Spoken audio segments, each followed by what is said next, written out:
오늘 말씀의 제목은 내 안에 리워야단이라는 말씀의 제목으로 오늘 함께 나누기를 원합니다. 우리는 이제 계속해서 욥기서를 보고 있는데요. 이제 끝부분까지 거의 다 왔습니다. 이 마무리되는 상황 가운데 이제 갈등이 해결되고 뭔가 이제 희망적인 것이 나와야 될 것 같은데 이게 웬일입니까? 40장에서 왠지 뭔가 베헤못이 나올 때 좀 찜찜했는데 우리를 더 낙심케 하는 이 무시무시한 리워야단이 나오고 있음을 우리가 보게 됩니다. 이 리워야단을 말씀을 보면서 저는 왠지 요한계시록을 보는 것 같은 착각이 들었습니다. 그런데 요한계시록에 와 있을지라도 우리가 호랑이의 굴에 들어가도 뭐만 차리면, 정신만 차리면 산다라는 말이 있듯이 우리가 정신을 바짝 차리고 이 리워야단의 정체가 무엇인지를 좀 더 면밀하게 살펴본다면 적을 알고 나를 알면 백전 몇 승? 백승이라고 할 수 있습니다. 그렇다면 이 리워야단은 무엇일까요? 이 리워야단에 대한 해설이 제 성경 밑에 단어 해설이 되어 있더라고요. 제 거 성경을 보니까 문자적으로는 휘 감기는 동물, 꼬이는 동물이라는 뜻인데요. 악어, 용, 바다, 괴물 등을 뜻한다고 합니다. 비유적으로는 사나운 대적을 의미하기도 한다는 것이죠. 그런데 여기서는 단순하게 악어로 보면 좋을 듯 하다라고 나와 있습니다. 사실 본문을 살펴보면요, 이 전장 40장에 나와 있는 베헤못이 육지에서의 그 최강의 이 동물이라고 한다면 리워야단은 바로 바다의 최강자임을 우리는 볼 수 있습니다. 어떻게 최강자임을 알 수 있습니까? 오늘 41장에 반복되는 질문이 있는데요, 그것이 바로 있겠느냐입니다. 있겠느냐.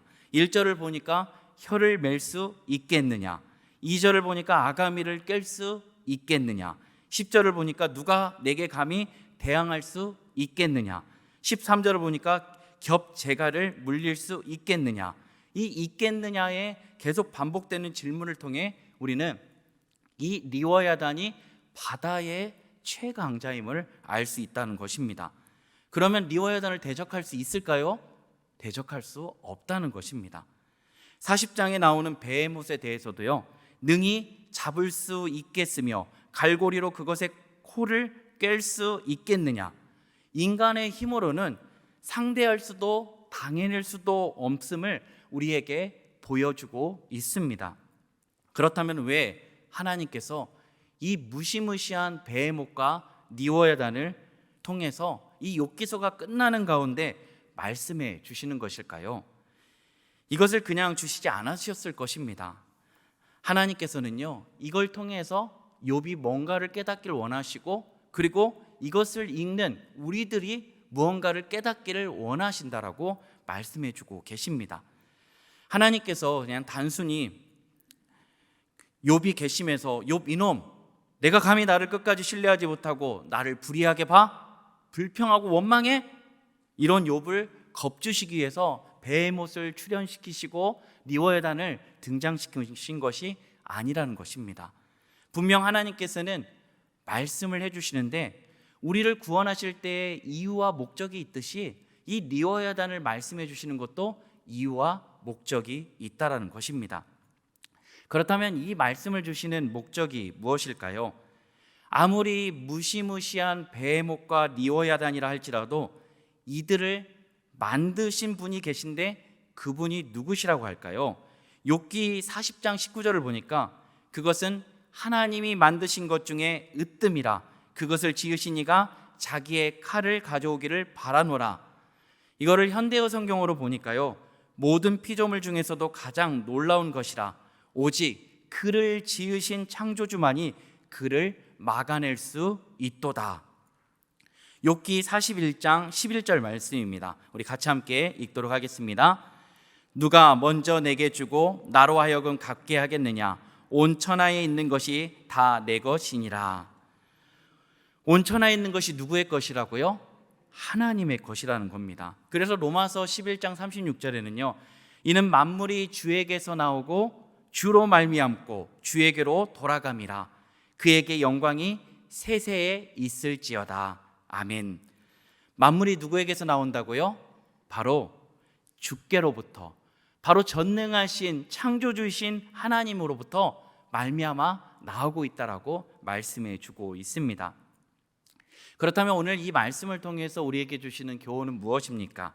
첫째는 오늘 우리가 어떠한 존재인지를 알게 하시려고 니워야단을 등장시켜 주셨다는 것입니다. 어느 날 한 청년이요 예수님을 찾아옵니다.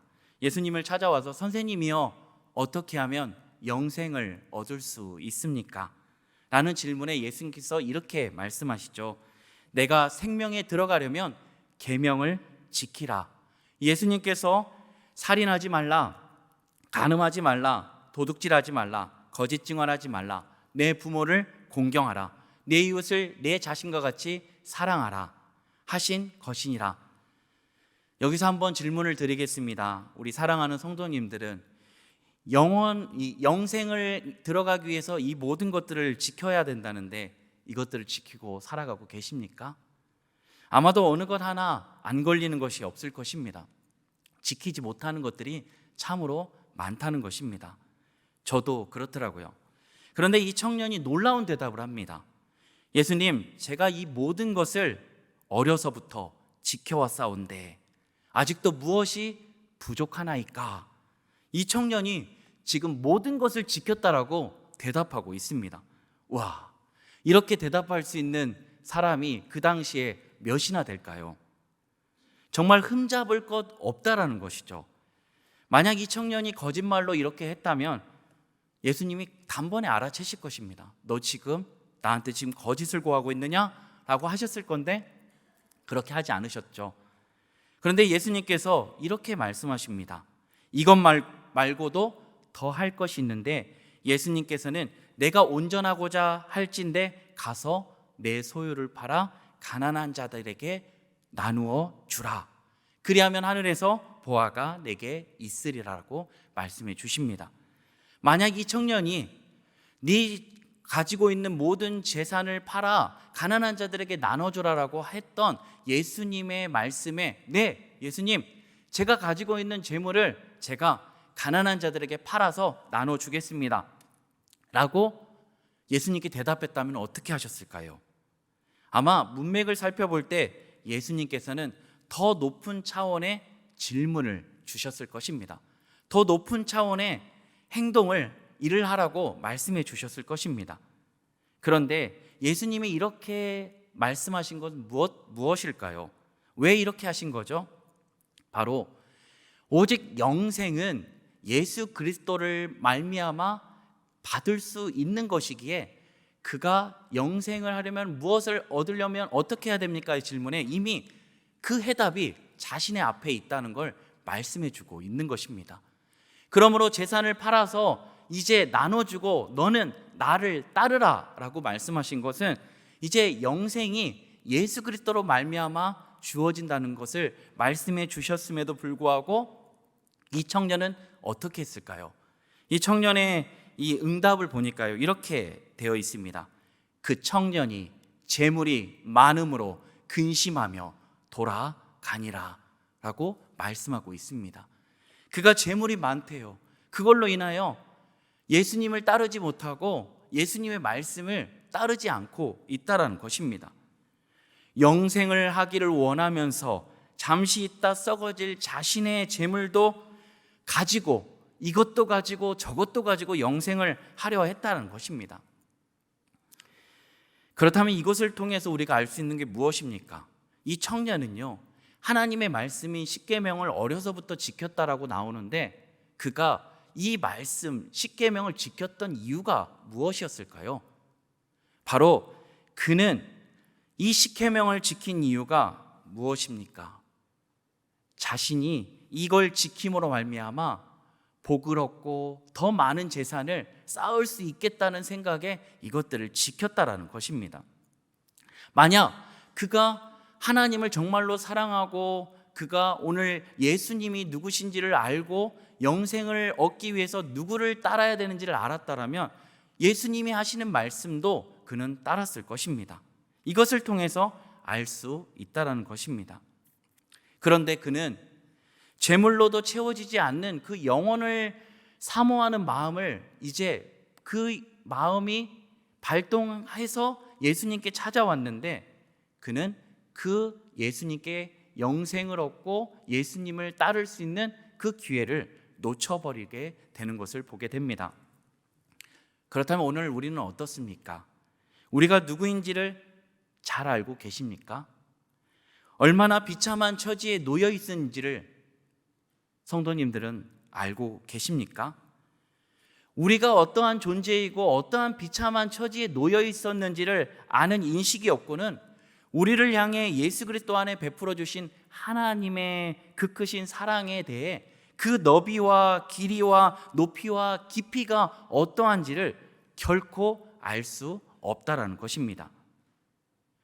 우리의 죄인된 우리의 처지가 인식될 때 그때 하나님의 사랑이 보이기 시작한다는 것입니다.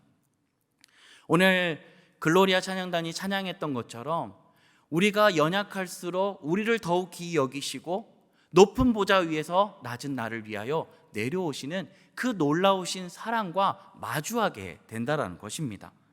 그런데 우리는 이러한 사랑을 제대로 알지도 깨닫지도 못해 여전히 악의 세력인 리워야단의 종으로 살아가고 있다라는 것입니다. 그렇다면 이 리워야단이 무엇입니까? 리워야단은 너무나 완벽해서 도무지 약점이라고는 눈 씻고 찾아볼 수 없는 거의 최강자입니다. 34절을 함께 읽도록 하겠습니다. 34절, 41장 34절입니다. 함께 읽겠습니다. 그것은 모든 높은 자를 내려다보며 모든 교만한 자들에게 군림하는 왕이니라. 그는요, 자신 스스로가 왕이에요, 왕. 인간은 그것을 감당할 수도 없고 이길 수 없고 고스란히 괴롭힘만 당해야 합니다. 그러나 우리에게는 소망이 있습니다. 이렇게 무시무시한 리워야단과 베헤못이라 할지라도 누가 이들을 지으셨다라고요? 누가 이들을 창조하셨다고요? 바로 우리 하나님 아버지시라는 것입니다.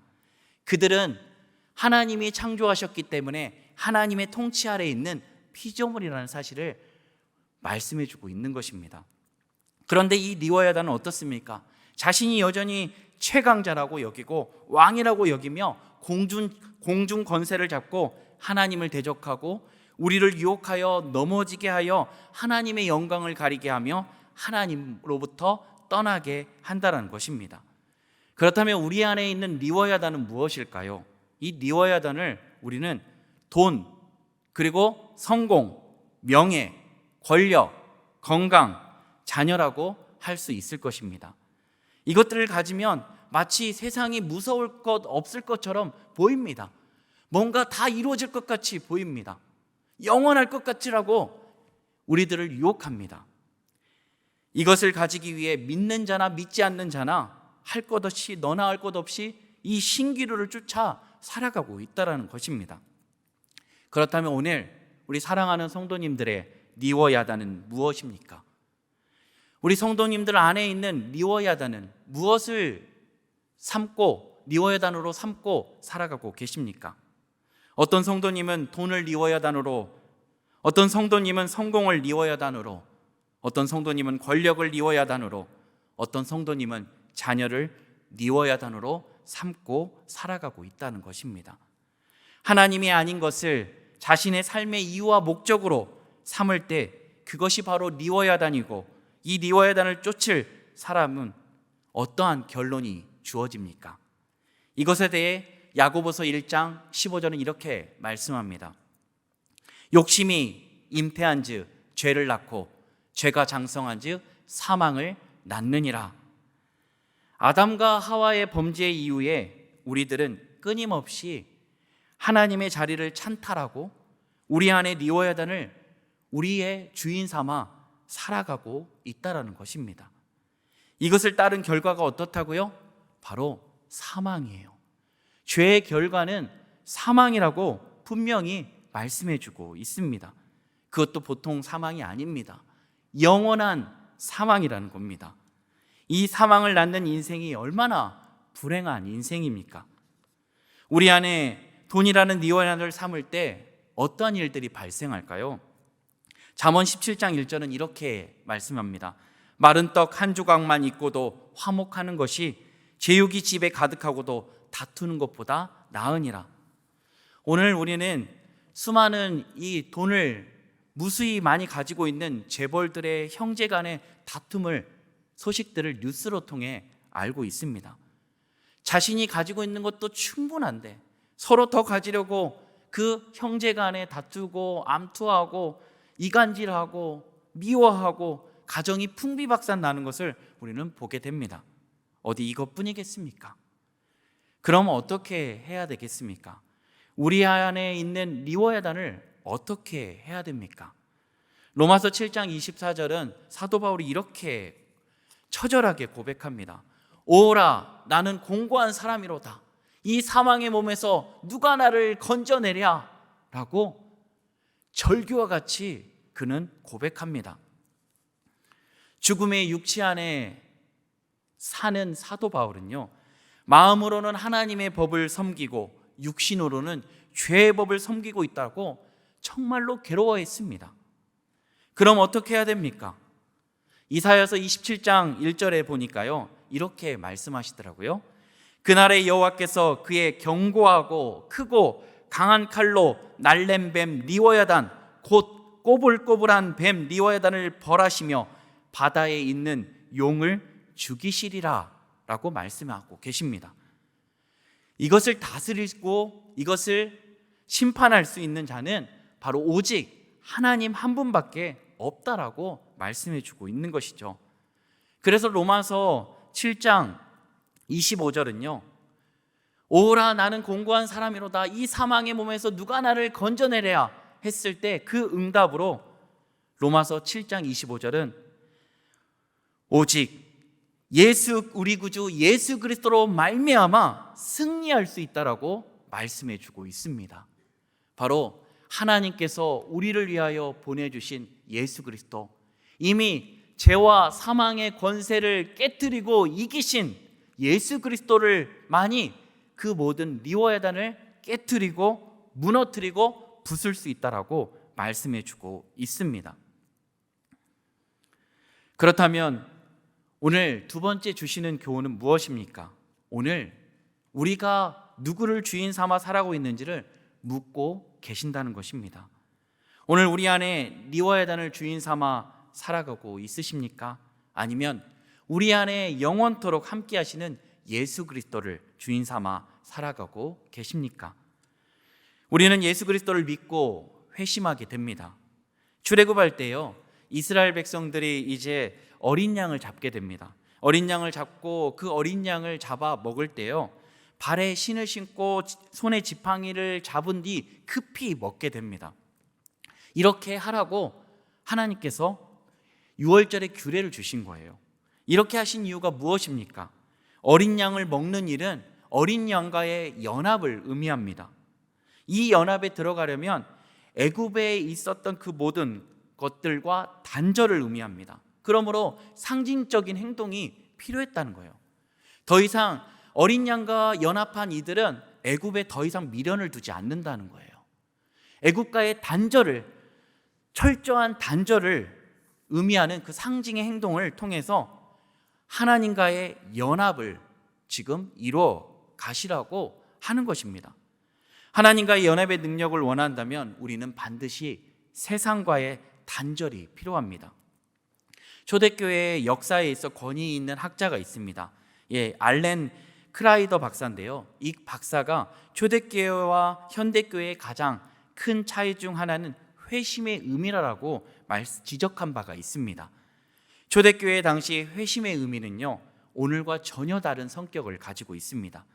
한 사람이 예수를 믿고 세례를 받는 일은 단지 종교를 갖는 정도를 넘어서 죽음에 대한 각오를 의미한다는 겁니다.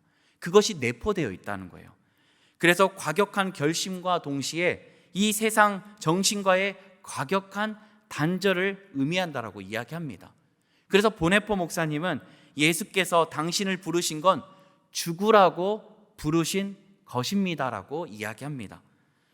예수님과 연합하여 삶 가운데 능력이 나타나지 않는 것은 우리가 예수님과의 연합의 의미가 무엇인지를 정확히 알지 못하기 때문입니다.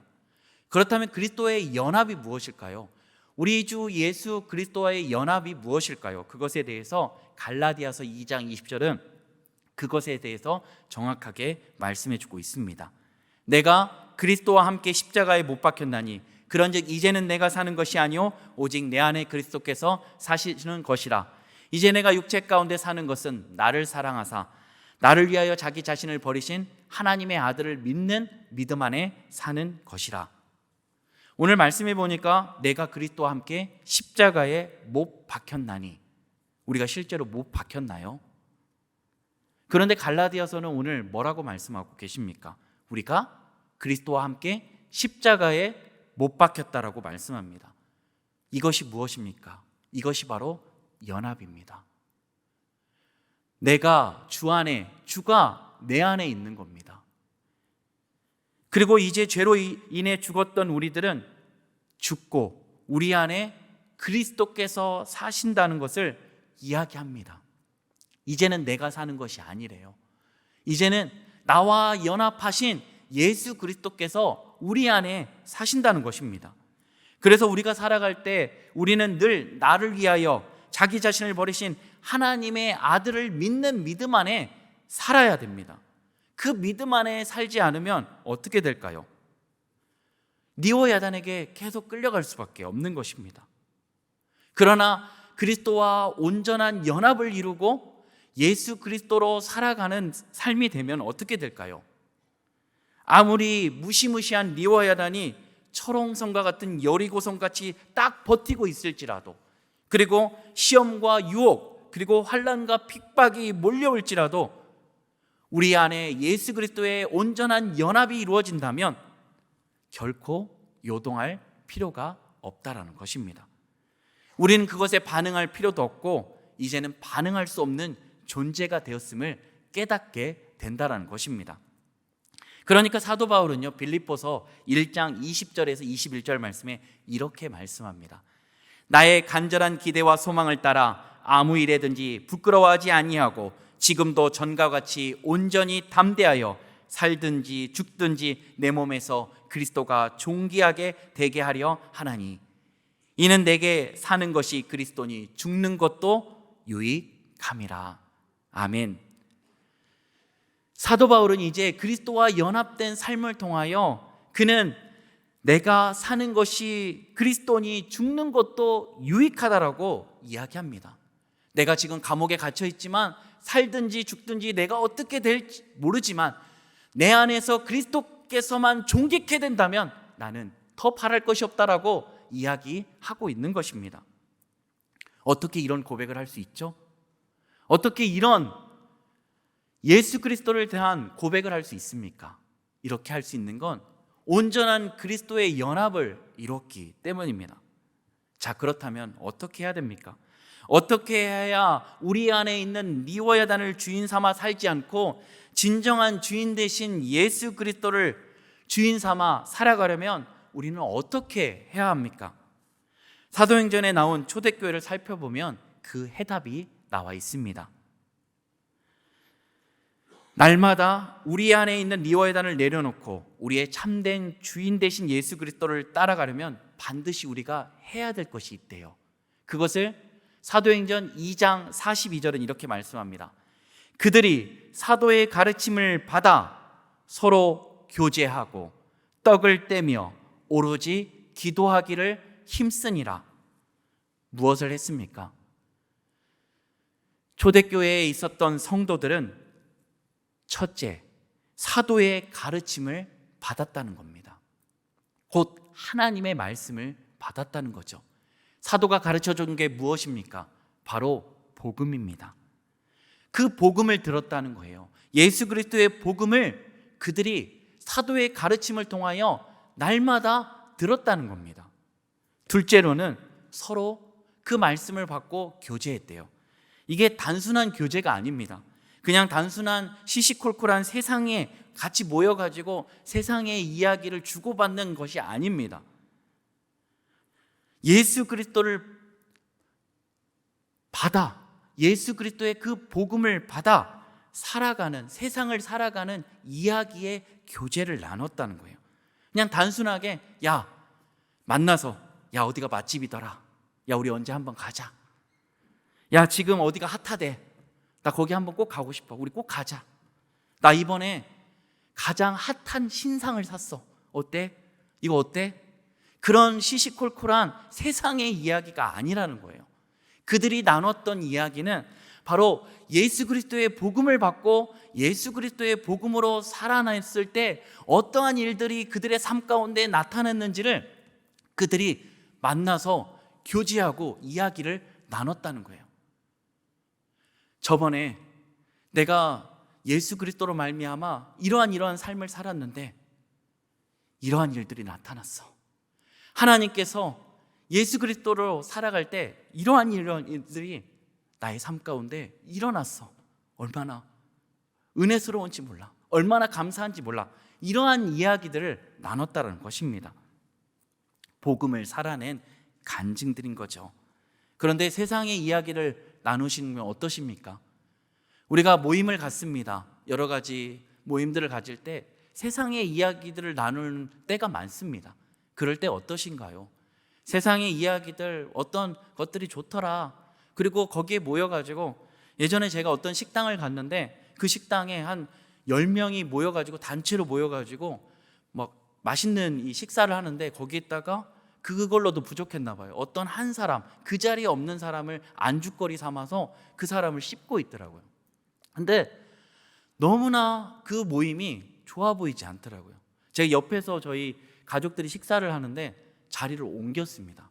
왜냐하면 그 소리가 계속 들리는 거예요. 들리면 영향을 받을 수밖에 없잖아요. 그래서 모처럼 가족 간의 식사를 하는데 그 한 사람을, 그 자리에 없는 사람을 가지고 막 씹고 있는 거예요. 음식을 먹듯이. 그런데 그 모습들이요, 하나같이 행복해 보이지 않았어요.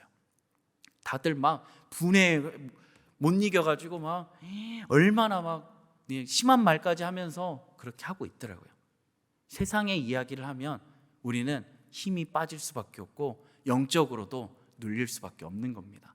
그러나 복음을 살아내고 복음의 이야기들을 나눈다면 어떨까요? 그 안에는 어떠한 일들이 일어날까요? 눈물, 그리고 콧물, 그리고 웃음, 치유와 회복이 일어날 줄 믿습니다. 우리가 서로 모일 때 어떠한 일들을, 어떠한 이야기를 해야 됩니까?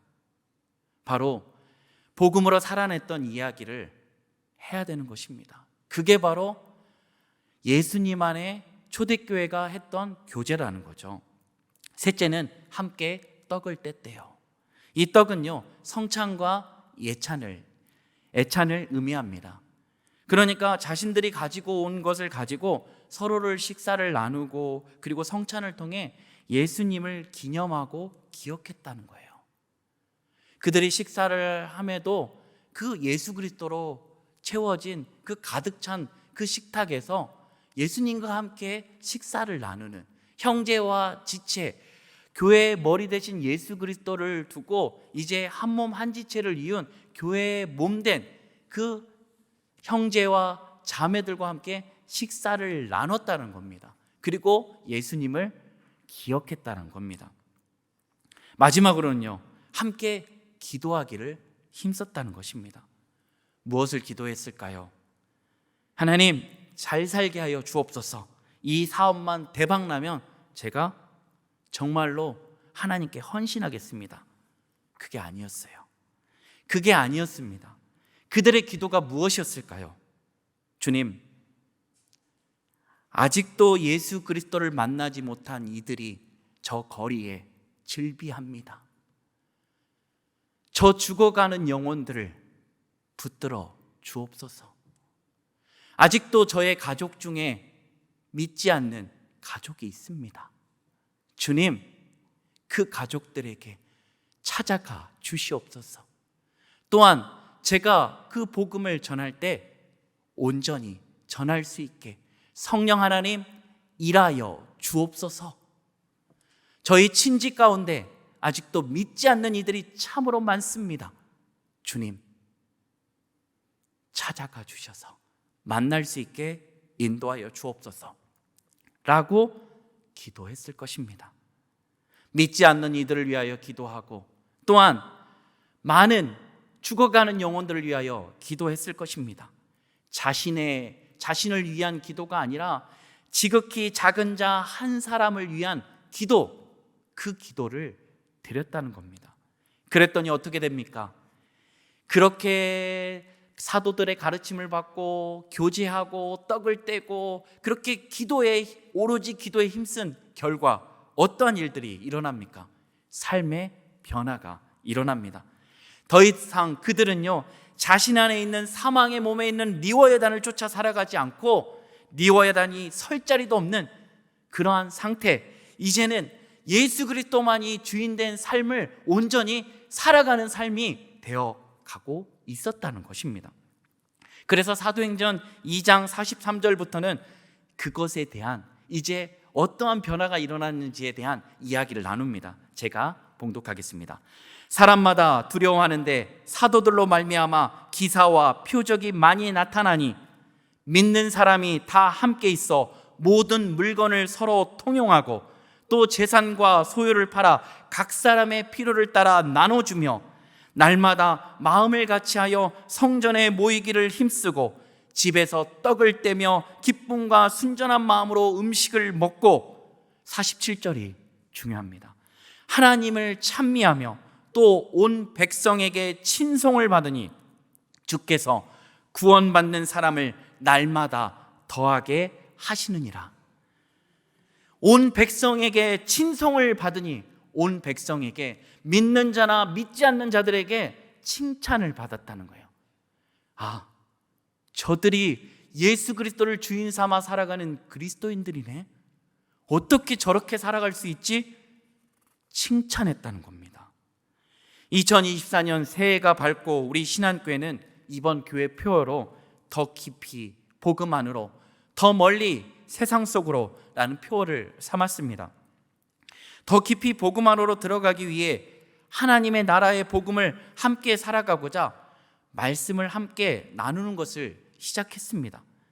이것이 될 때 초대교회에 있었던 사도의 가르침을 받아 서로 교제하고 떡을 떼며 함께 기도하기를 힘쓸 때 우리 신한교회가 신안동 주민들과 이 신안동을 넘어서 강주 전 지역에 속한 곧 믿는 자나 믿지 않는 자들에게 칭찬을 받아 날마다 구원을 받는 이들을 하나님께서 더하여 주실 줄 믿습니다. 이러한 것을 소망하는 우리 모두가 되기를 바랍니다. 그래서 날마다 신랑 되신 예수 그리스도를 향한 사랑이 식어버려서 어떠한 교제함도 어떠한 하나님의 말씀을 묵상함도 기도함도 없어서 권태기에 빠져서 각방을 쓰는 이들이 아닌 날마다 신랑 되신 예수 그리스도를 위하여 단장한 신부가 되어 말씀을 묵상하고 기도하는 것이 또 다른 율법으로 얽매이지 않고 내가 예수님을 사랑하기 때문에 말씀을 묵상하고 내가 더 예수님을 사랑하기 위하여 말씀을 묵상하고 내가 더 예수 그리스도를 사랑하기 위하여 내가 기도의 자리로 나아가고 내가 더 예수 그리스도를 사랑하기 위하여 예배의 자리로 나아가고 정말로 이제는 내 안에 리워야단을 쫓아 살아가는 삶이 아니라 예수 그리스도로 살아가는 진정한 삶을 살아가기 위하여 나아가기 위하여 기도하는 우리 모두가 되기를 바랍니다. 그럴 때 오늘 우리가 교회의 표어로 삼은 것처럼 날마다 더 깊이 복음 대신 예수 그리스도 안으로 또한 그 예수 그리스도의 복음이 우리들 안에 이제 살아 역사하실 때 더 멀리 세상 속으로 나아가 세상의 빛으로 그리고 세상의 소금으로 이제 그것들을 밝히고 그것들을 정화시키는 놀라운 일들이 일어나게 될 줄 믿습니다. 그래서 우리 모두가 함께 이제는 내 안에 계신 가장 귀한 예수 그리스도로 말미암아 전에 경험해보지 못했던 예수님께서 우리에게 주시려고 했던 영광스럽고 복되며 풍성한 삶을 온전히 누리며 살아가는 우리 사랑하는 신한교회 성도님들 다 되시길 예수님 안에 간절히 바랍니다.